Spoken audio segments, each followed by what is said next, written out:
Welcome to Cardano Capture the Flag, a game in which you can test your security knowledge. It was developed thanks to the Catalyst funding, and it should primarily serve as an educational material. We hope it is suitable for both enthusiasts and senior developers alike, and by participating in it, you will learn at least one new thing.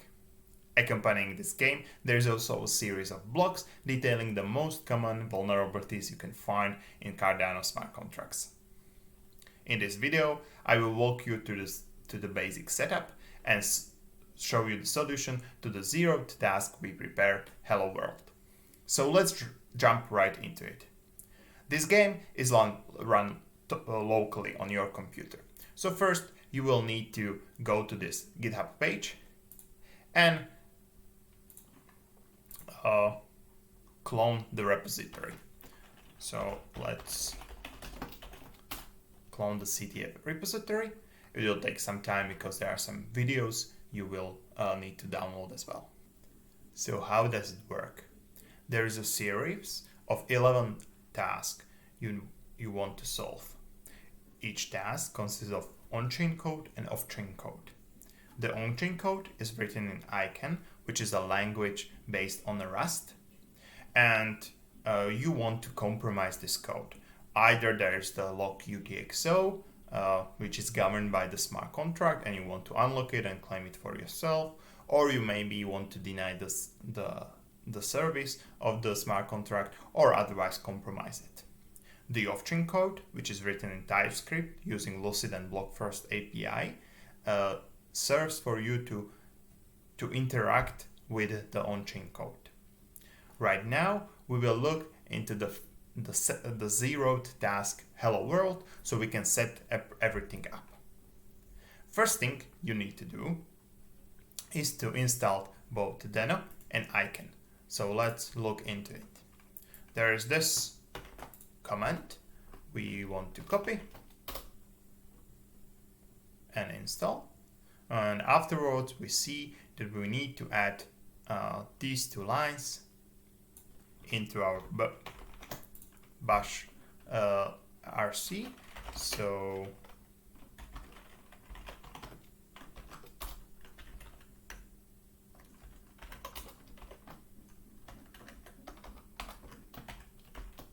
we will add these two lines into it, and that should be all. Then we want to install the ICANN, so we run this command and run the ICAP, which will install the ICANN. After a successful installation, there is one last step we need to make. So let's look into the code. This is our Cardano CTF repository, which we cloned. And let's look into the common off-chain, and there is the config template file. We need to copy this file, and the copy should be named simply config. The reason why we're copying it is that this file will contain some personal private information you don't want to share, and by copying it and ignoring by get, which is set up already, it won't be accidentally put into the GitHub repository. So now the setup should be complete for us to do the zeroth task. In this directory, you will find everything you need for the solution of the first task. First, let's read. We should read the README, which details what is our purpose and where are the files we need to change or modify. In this case, there is a simple UTXO that contains some ADA which we want to unlock, and we need to figure out how to unlock the UTXO. The code is split into on-chain and off-chain. The on-chain is located in the validators folder, and you should not change the on-chain code. We can look into the validator, which is written in the ICANN language. So we see that there is this redeemer, and to unlock the UTXO, the redeemer message must be equal to hello CTF. Okay, The off-chain part of the code is hidden in scripts. There is this player template, which details the simple interaction with the on-chain code, and you can use it to start your exploit. So we will create copy of this file and rename it to simply player. So everything we change here the code that is here will be run when we will try to run the off-chain. So you can see that there is the simple transaction made, submitted, signed and submitted. This is the part, and in it we will unlock some UTXO, which is given by game data, which is exactly the UTXO that contains the ARA we want to unlock. And we will pass the redeemer, and this redeemer is text hello world. So let's try it. We will need to first move into the correct directory, and then we should build the icon code. You can skip this part as the icon file is already precompiled in the repository, but it can be useful when you will change things to, for example, add some debugging outputs or whatever when you will play with the validator. So right now we run icon build, and we can also add this flag -t verbose, which will make sure that any debugging we will do, any traces we will get, will be showed correctly. Okay, so there was 0 errors or warnings, so everything's fine. Now we can run the off-chain code. The off-chain code is run with the deno run. We also need these two flags, and the code you want to run is not the player TS, but actually run TS, which is also located in script. Why so? Because the run TS will run your player TS file, but also we will run our setup file, which create the log UTXO, and also test file, which checks whether you solved the task correctly. So this is something we want to run, and we see that the validator returned false, so the transaction wasn't successful. Why is it so? Well, we can see that the hello CTF is needed as a redeemer to unlock the UTXO, but actually we passed it hello world.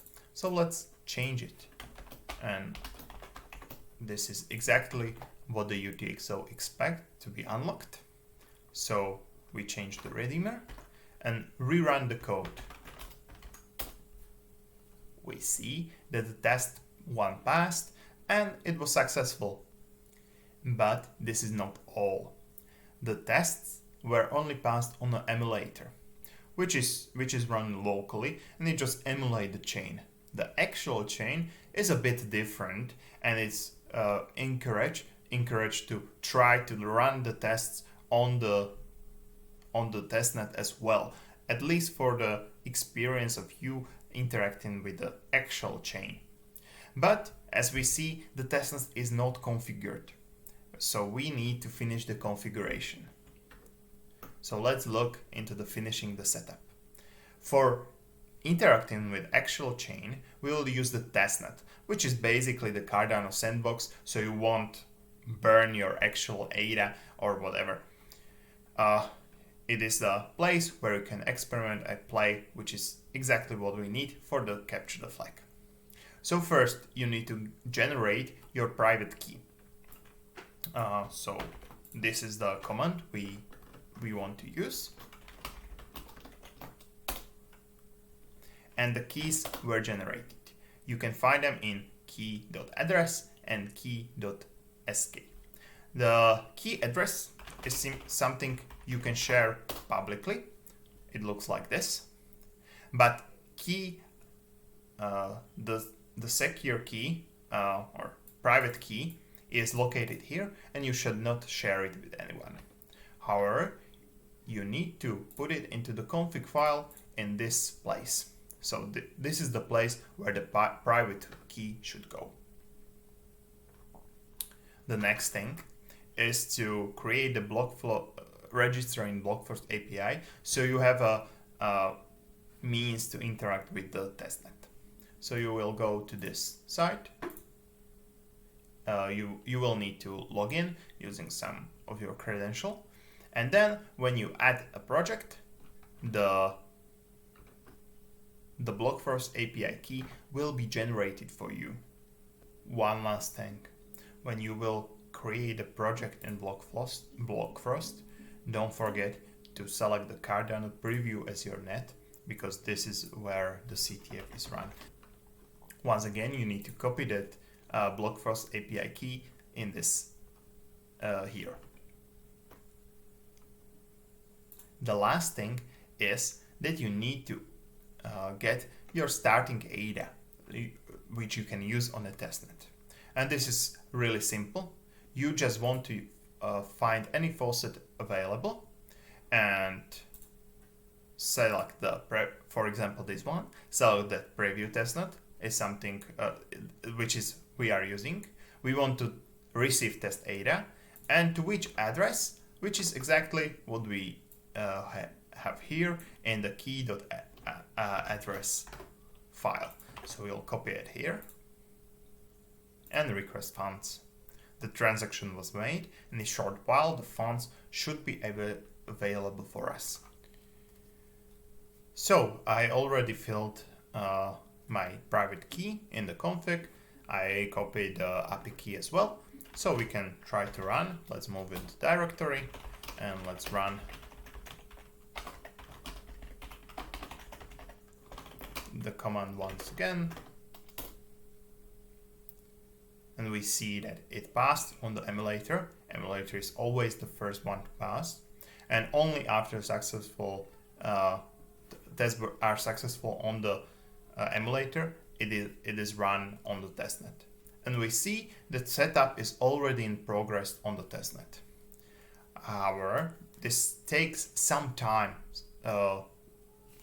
because we need to wait for a confirmation of submitted transactions so we can continue with them in the next phase. So this part can take few minutes to complete. Our transaction was successful. We passed on the testnet, so the task is fully completed. Right now, you can look on the next level, self NFT, and try to solve that one as well. We recommend to read our blogs, which you can find here on a Medium channel. And just to be sure that you understand everything, we recommend to read all readmes, the general one here, or also the task specific, so you know what you need to do. We hope you will enjoy our game, have a lot of fun, and find all the vulnerabilities we have hidden. Good luck!